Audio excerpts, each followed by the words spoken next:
Hi everybody. Today I'd like to talk a little bit about our separation from nature. It's such a big subject that it might take a couple of videos to do.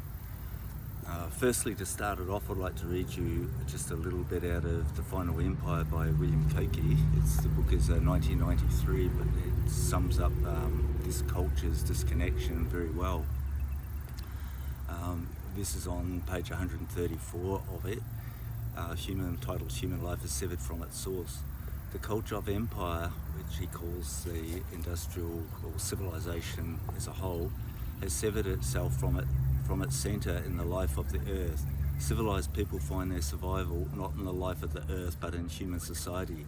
They are dependent upon what human society produces. The empire feeds on the earth like a tumour, irrespective of natural patterns. The individual person in the culture of empire does not directly feed from the earth as do forager hunters. It feeds from the tumour body. The social body sucks energy out of the earth by means of a mass centrally directed organisation and creates massive artificial environments conducive to this further extortion. And then it goes on, natural culture is one of affluence. In empire, scarcity and insecurity are created by unlimited demands and growth.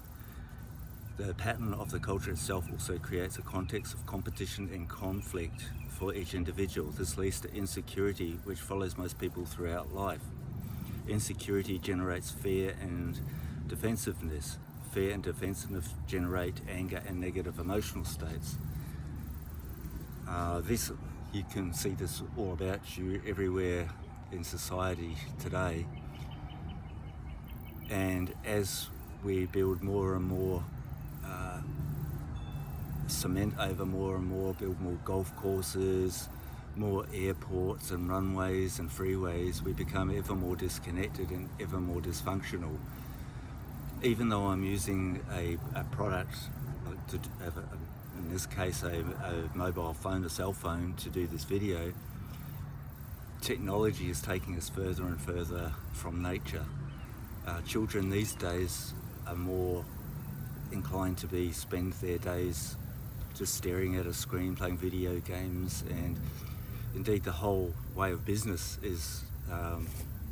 has to use computerized technology, otherwise it gets left behind, it can't function. I think there is a psychology called eco-psychology which brings us back into connection with nature. I think this would be a fantastic thing if it was introduced into schools. As soon as a child starts school, I believe it should be something that is started there, because what is happening with normal psychology and normal as in this culture and schooling and the education system is based on disconnection from nature. Nature is something that is us as well, not just the birds in the sky or the fish in the sea. We are nature, we are part of nature. We are the eyes and the ears of the universe. Our hearts, our internal organs, our skin, everything is connected to something else. Apparently we're 98 or 99% the same DNA as chimpanzees. Our fingers are similar. We cannot say that we are born separate from nature, from other primates. We are a primate, we are an animal. You can't say that we're different and that we're separate, as this culture will have us believe. It goes back way further than the Judeo-Christian belief system. It goes back thousands of years, really, when we stopped becoming hunter-gatherers and became agriculturalists. But 2,000 years ago, we became, or 3,000 years ago, it became part of our religion, and that says that we are made in the image of God and we are separate from nature. We have dominion over nature, which I find really very, very disturbing, and that goes through, that is built into this culture we have now. Even if you're not a religious person, even if you're a full-on atheist, you still, by and large, believe that we are superior than the rest of nature. I mean, we have consciousness that we believe only we have. I've read a lot of books and articles by a man called Rupert Sheldrake, and he talks about the consciousness of the universe. And if anybody's interested, Rupert Sheldrake has a lot of talks on YouTube and has written a lot of books. I'd just like to read something from a Joseph Campbell from the interview he did with Bill Moyers back in I think it was the late 80s. Joseph Campbell passed away, I think, in 89, something like that. But in this conversation that he had with him, Bill Moyers said to him, asked him about that the story that we have in our culture now isn't functioning, but we haven't learned a new one. And Joseph Campbell says the story we have in the West, so far as it is based on the Bible, is based on a view of the universe that belongs to the first millennium BC. It does not accord with our concept either of the universe or of the dignity of man. It belongs entirely somewhere else. We have today to learn to get back into accord with the wisdom of nature and realize again our brotherhood with the animals and with the water and the sea. To say that the divinity informs the world and all things is condemned as pantheism.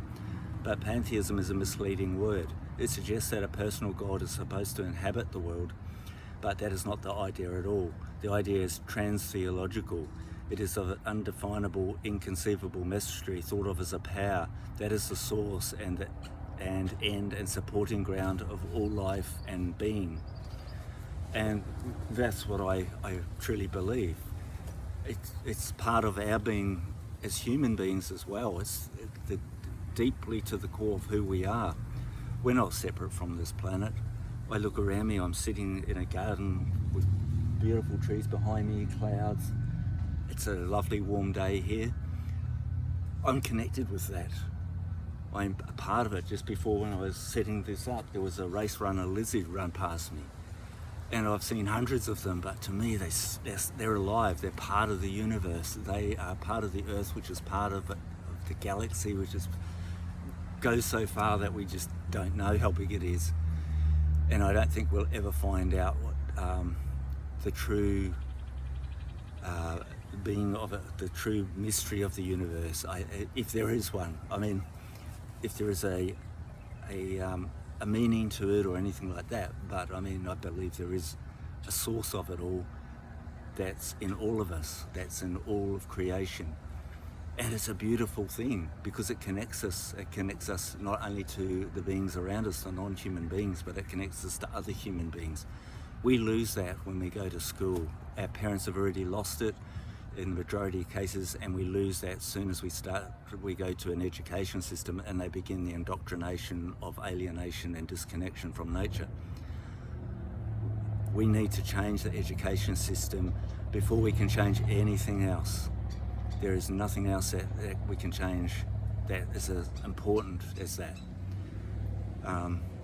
Anyway, I'll have more to say on this in the future in another video, and I hope you enjoyed it. Thank you for watching. Bye bye for now.